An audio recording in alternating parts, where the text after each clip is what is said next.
ایک موقع پر سیدنا علی المرتضیٰ رضی اللہ تعالیٰ عنہ نے حضرات صحابہ کرام سے پوچھا کہ تمہاری نظروں میں سب سے زیادہ بہادر کون ہے؟ تو سب نے جواب دیا کہ علی المرتضیٰ رضی اللہ تعالیٰ عنہ کے حوالے سے کہ آپ سب سے بہادر ہیں۔ تو سیدنا علی المرتضیٰ رضی اللہ تعالیٰ عنہ نے فرمایا کہ یقیناً میرا جس دشمن سے بھی مقابلہ ہوا ہے میں نے اسے شکست دی ہے، اور اپنے مقابلے میں آنے والے ہر دشمن کو میں نے شکست فاش سے دوچار کیا ہے، لیکن یاد رکھو پھر بھی سب سے بہادر میں نہیں ہوں۔ علی المرتضیٰ رضی اللہ تعالیٰ عنہ نے فرمایا پھر بھی مجھے تم بتاؤ کہ سب سے بہادر کون ہے؟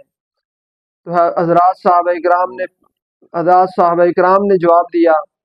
کہ ہم تو پھر نہیں جانتے۔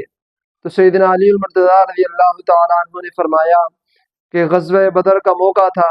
ہم نے رسول اللہ صلی اللہ علیہ وسلم کے لیے جب چھپر بنایا رات گزارنے کے لیے، تو اس کے پہرے داری کی باری آئی کہ رسول اللہ صلی اللہ علیہ وسلم کا پہرا کون دے گا، چونکہ وہ رات سخت اور کٹن رات تھی، مشکل رات تھی۔ تو اس وقت جو پہرے داری کے لیے تیار ہوئے تھے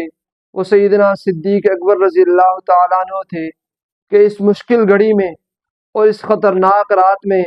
سیدنا صدیق اکبر رضی اللہ تعالیٰ عنہ نے رسول اللہ صلی اللہ علیہ وسلم کا پہرا دیا، اور کوئی بھی مشرک آپ صلی اللہ علیہ وسلم